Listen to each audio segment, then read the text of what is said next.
La Charte canadienne des droits et libertés protège les droits et libertés des personnes au Canada. Elle oblige le gouvernement à agir et créer des lois qui respectent ces droits et libertés. Sachez par contre que l'article 1 de la Charte permet au gouvernement, dans certaines circonstances seulement, de limiter l'un de vos droits ou l'une de vos libertés. Pourquoi le gouvernement limiterait-il, dans certaines circonstances, l'un de vos droits ou l'une de vos libertés? Pourquoi le gouvernement porterait-il atteinte à l'un de vos droits ou l'une de vos libertés protégées par la Charte? La raison est la suivante: pour faire respecter d'autres droits ou pour protéger les valeurs morales et démocratiques du Canada. Mais attention! Pour que le gouvernement puisse porter atteinte à l'un de vos droits ou l'une de vos libertés protégées par la Charte, l'atteinte doit être raisonnable.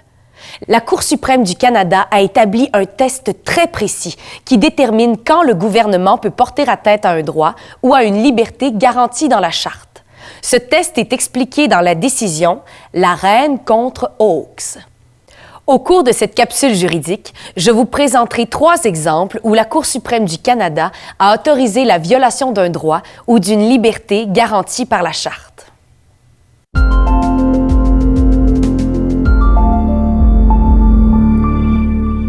Il s'agit d'un bon exemple d'un cas où la limite ou la violation d'une liberté protégée par la Charte a été jugée raisonnable par les tribunaux.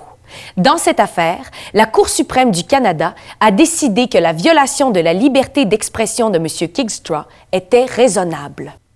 M. Kykstra était un enseignant du secondaire. En 1984, il a été accusé d'avoir suscité la haine contre un groupe. Il enseignait à ses élèves que les personnes juives étaient des traîtres, des sadiques, des maniaques de pouvoir et des tueurs d'enfants. La police l'a mis en état d'arrestation pour avoir proféré de la haine contre un groupe. M. Kykstra a argumenté que son arrestation et l'article du Code criminel qui interdit la haine contre un groupe violaient son droit à la liberté d'expression, un droit qui est protégé par la Charte. La Cour suprême du Canada a reconnu que l'arrestation de M. Kykstra violait son droit à la liberté d'expression. Par contre, la Cour suprême a décidé qu'il était plus important, dans une société libre et démocratique comme la nôtre, d'empêcher la propagande haineuse contre un groupe de personnes que de protéger la liberté d'expression de M. Kykstra. Ainsi, il s'agissait d'une limite raisonnable à la liberté d'expression de M. Kykstra.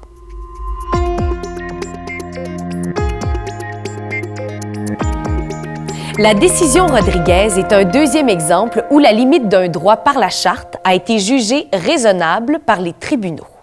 Madame Rodriguez, mère de famille de 42 ans, souffrait d'une maladie très grave. Son état de santé se détériorait rapidement. Les médecins confirmaient qu'elle n'avait que 2 à 14 mois à vivre. Madame Rodriguez voulait pouvoir décider où, quand et comment elle était pour mourir. Elle voulait s'assurer qu'un médecin qualifié puisse l'aider à mettre fin à sa vie lorsqu'elle perdrait la capacité d'en jouir. Elle voulait donc le droit au suicide assisté. Mais le suicide assisté est illégal au Canada.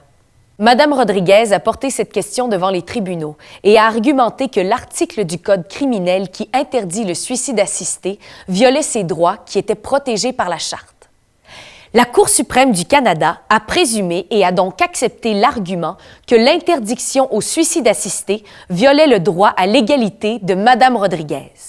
Mais la Cour suprême a décidé qu'il était raisonnable de violer ce droit puisque dans une société libre et démocratique comme la nôtre, la protection de la vie humaine, y compris la protection des personnes vulnérables, telles que les personnes âgées, malades ou handicapées, est primordiale et ne peut être assurée que par une interdiction complète et sans exception au suicide assisté.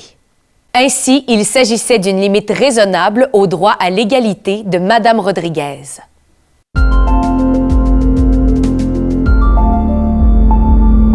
La décision Watcott est un 3e exemple où la limite ou la violation d'une liberté protégée par la Charte a été jugée raisonnable par les tribunaux.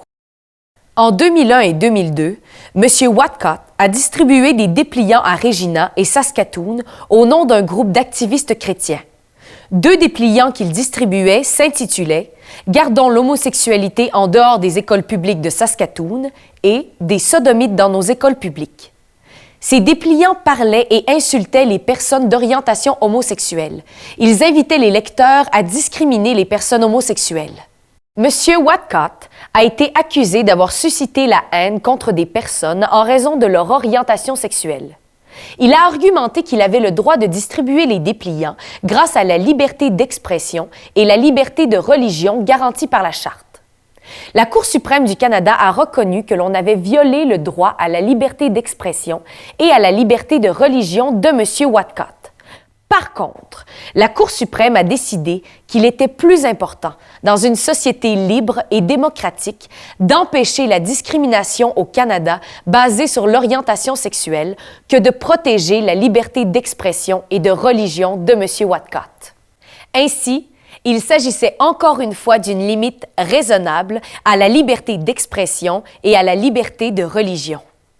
Dans les décisions Kickstra, Rodriguez et Watcott, la Cour suprême du Canada a reconnu le droit du gouvernement de limiter ou porter atteinte à un droit ou une liberté garantie dans la Charte.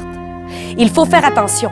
Les exemples des décisions Kickstra, Rodriguez et Watcott sont des cas rares. En réalité, il est très difficile de limiter ou porter atteinte à un de vos droits ou à l'une de vos libertés garanties dans la Charte.